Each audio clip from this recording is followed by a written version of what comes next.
येळकोट येळकोट जय मल्हार सदा आनंदाचा येळकोट. रामकृष्ण हरी मित्रांनो, आता हा पुरुषोत्तम मासाचा शेवट आहे आणि या पुरुषोत्तम मासाच्या शेवटी सोमवती अमावस्या आहे 15 तारीखला. आणि या सोमवती अमावस्याची रहस्य आज आपण जाणणार आहोत. मित्रांनो, अमावस्या ही भगवान शिवशंकराला समर्पित आहे आणि म्हणून आज सुद्धा या सोमवती अमावस्येला जेजुरीला मल्हारी मार्तंडाच्या गडावरती लाखो भक्त त्या ठिकाणी जातात. उंच आकाशात भंडारा उधळतात आणि येळकोट येळकोट जय मल्हार त्या ठिकाणी म्हणतात. सगळी दुःख वाऱ्यासारखी पळून निघून जातात. पित्राचा त्रास कमी होतो.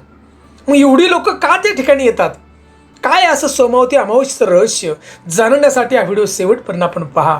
तर शेवटी आम्हाला कमेंट फक्त येळकोट येळकोट जय मल्हार अशी कमेंट जरूर करा. मराठी मोटिवेशन हिस्ट्री चॅनलमध्ये अगदी हृदयापासून आपलं सगळ्यांचं स्वागत आहे. तर मित्रांनो, या सोमवती अमावस्याच्या व्रताची रहस्यमय अशी कथा आहे, ती आता आपण ऐकूया. मित्रांनो, एक नगर होतं आणि एका नगरामध्ये सावकार राहत होता. सावकार, आणि या सावकाराला 7 मुलं आणि 1 मुलगी होती. 7ही मुलांचा विवाह झाला, परंतु मुलीचा विवाह राहिला होता. मुलगी तशी विवाह योग्य झालेली होती, परंतु वर तिला भेटत नव्हता. आता सावकार श्रीमंत असल्यामुळं या सावकाराच्या घरी दररोज एक ब्राह्मण यायचा. सकाळचा नियम होता त्याचा, भिक्षा मागण्यासाठी. आणि त्यावेळी सावकाराची एक सून त्या ठिकाणी यायची आणि या ब्राह्मणाला भिक्षा त्या ठिकाणी देत होती.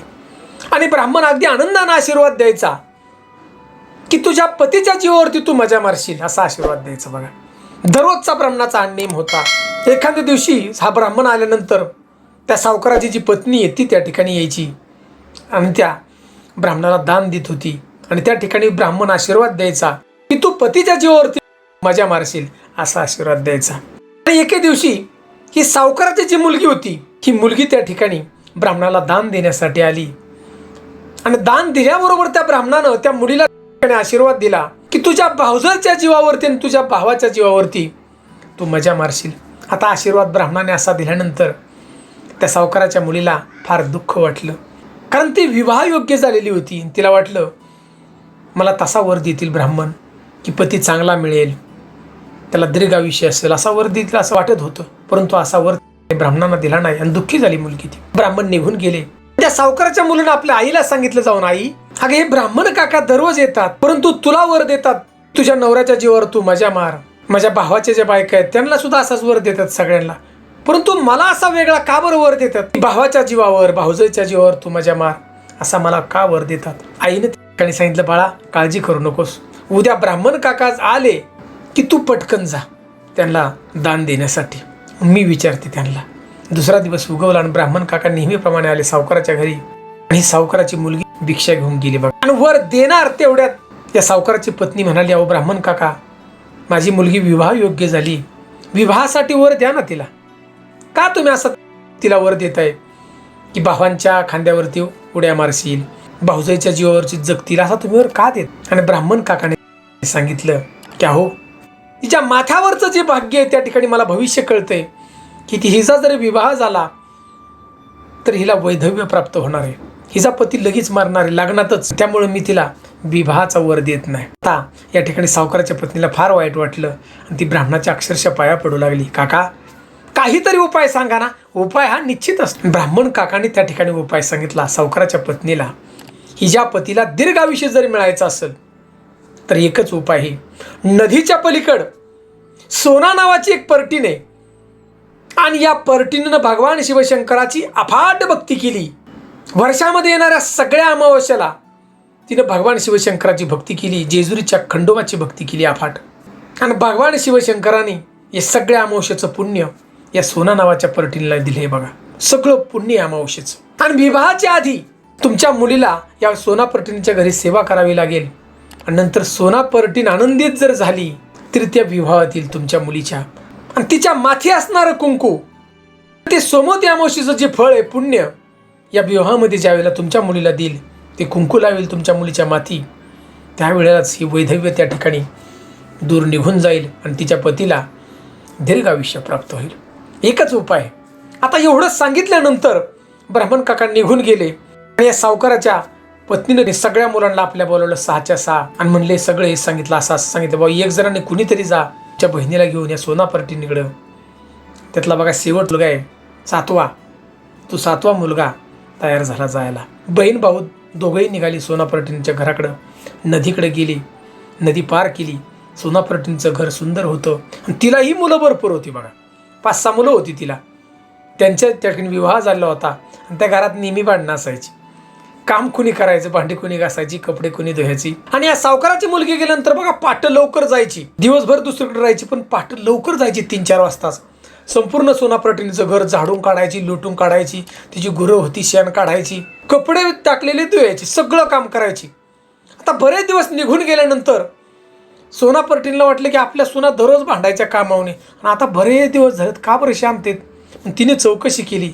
त्यावेळेला सुनांनी सांगितलं, एक मुलगी कोणतरी लवकर येते पाठ आणि सगळी कामं करते, घर स्वच्छ करते, भांडी धुती, कपडे धुती, सगळं करते आणि त्यामुळे आता आम्हाला काय त्रास नाही. सोनापर्टींना फार मोठं आश्चर्य वाटलं आणि ती म्हणली, आता उद्या मी लवकर उठते आणि पाहते कोण येते. लवकर उठली सोनापर्टीन 3च्या वेळा आधी. तिनं पाहिलं तर ही सावकाराची मुलगी.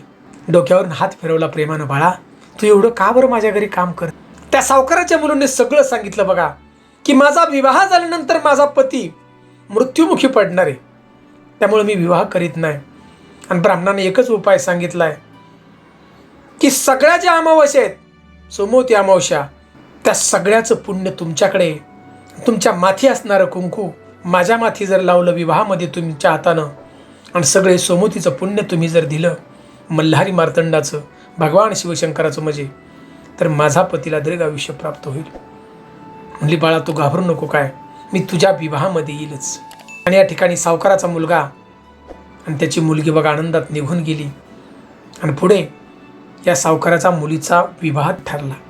वचन दिल्याप्रमाणे सोनापर्टीन त्या ठिकाणी आली बघा. आणि विवाह झाल्याबरोबर 7 फेरे ज्या वेळेला घेतात, त्या 7 फेऱ्याच्या टायमाला सावकाराच्या मुलीचा जो पती तो खाली पडला बघा. चक्कर लावून, चक्कर येऊन खाली पडला, मृत्युमुखी पडला.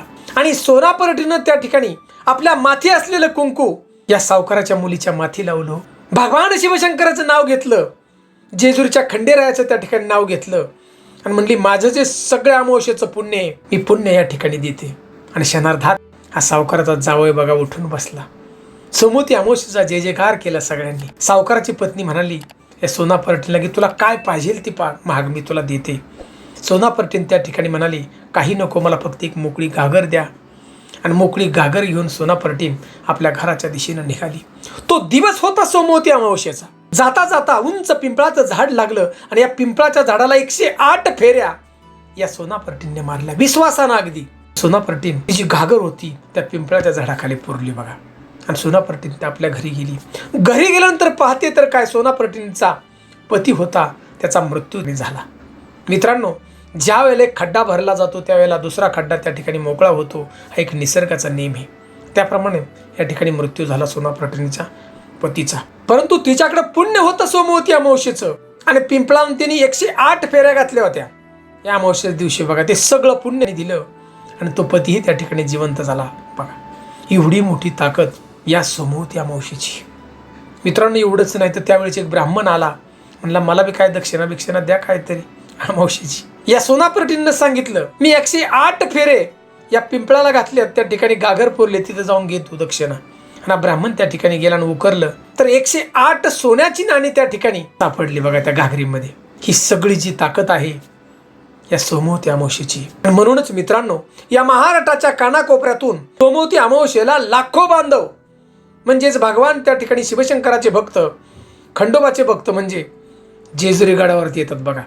तुम्ही आजही जाऊन पहा, सोमवती अमावस्येच्या दिवशी लाखो भक्त असतात. उंच आकाशात भंडारा उधळला जातो, येळकोट येळकोट जे मल्हार म्हटलं जातं.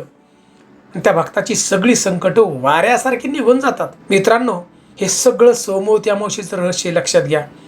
सोमवती अमावस्येचं पुण्य कमावण्यासाठी मल्हारी मार्तंडाच्या गडावरती यावं लागतं, म्हणून हे भक्त येतात. मित्रांनो, शेवटची अमावस्या आहे वर्षातली बघा, म्हणजे या पुरुषोत्तम मासातली. कारण 3 वर्ष परत पुरुषोत्तम मास नाही, त्यामुळे एक संधी आपल्यासाठी. सगळ्यात महत्त्वाचा शेवटचा व्हिडिओच्या टायटलप्रमाणे आपल्याला सांगतोय आम्ही, जो पितृदोष असतो घरामध्ये, जर पितृदोष लागला ना तर कितीही संपत्ती असली तरी ती पुरत नाही बघा. एक आजारी त्यात झालं की दुसरा, दुसरा झाला की तिसरा. घरामध्ये वादविवाद निर्माण होतात बघा, भांडणासारखी. कुटुंब हे सुखी राहतच नाही अजिबात. आणि मित्रांनो, त्यावेळी पितृदोष सांगितला जातो, त्याची कारण आहेत. म्हणून अमावस्या ही भगवान शिवशंकराची समर्पित आहे आणि या अमावस्ये दिवशी फक्त आपल्याला एक उपाय करायचा आहे. दक्षिण दिशेला एक दीप लावायचा आहे आपल्या घरात. दक्षिण दिशेला फक्त तिळाचा दीप लावायचा आणि पाण्यानं भरलेलं भांडं त्या ठिकाणी ठेवायचं कोपऱ्यात. थोडंसं झाकण उघडं. सगळ्यात मोठा उपाय आहे बघा. सगळ्यात महत्त्वाचं म्हणजे मित्रांनो, या अमावस्ये दिवशी लवकर उठावं. स्नान करताना नाही नदीचं पाणी मिळालं तर गंगेचं स्मरण करायचं आणि स्नान करायचं. आपण गंगेचं पाणी त्या ठिकाणी येईल बघा. एवढी ताकद आहे तुमच्या नामस्मरणामध्ये. संकल्प त्या ठिकाणी करायचा आणि आपल्या सगळ्या पितरांची नावं घ्यायची, जेवढी येता येईल तेवढी. आपले वडील जर नसतील, भगवंताच्या घरी गेले असतील, आजोबा पंजोबा, जेवढी येतील तेवढी नावं घ्यायची. संकल्पच करायचा पाणी हातात घेऊन. त्यांनी जे आपल्यासाठी करून ठेवलंय त्यांचे एक उपकार त्या ठिकाणी मानायच्यात आपल्याला. मित्रांनो, एवढं जरी केलं ना आपण, त्यांचा आभार मानला आपण त्या दिवशी, तर तुमचे पितृ सगळे खुश होतील आणि तुमच्या जीवनामध्ये आनंद येईल बघा. जे तुम्ही काम करताल त्या ठिकाणी तुम्हाला यश येईल बघा. पितरांचा त्रास असला ना असं काम होत आलं की होत नाही बघा. मित्रांनो, या सगळ्या गोष्टी घडू लागतील. फक्त विश्वास ठेवा आणि एकदा तरी जेजुरीला जा आणि मल्हारी मार्तंडाच्या पायाशी नतमस्तक व्हा. मित्रांनो, सुंदर अशी माहिती जर आपल्याला आवडली असेल तर आम्हाला एक कमेंट फक्त नक्की करा, ती म्हणजे येळकोट येळकोट जय मल्हार. आणि चॅनलवरती प्रथम असाल तुम्ही नक्की सबस्क्राईब करा आणि बेल घंटीचं बटन मात्र दाबा, कारण असेच खरे व्हिडिओ आपल्यापर्यंत पोहोचतील यात शंका नाही. रामकृष्ण.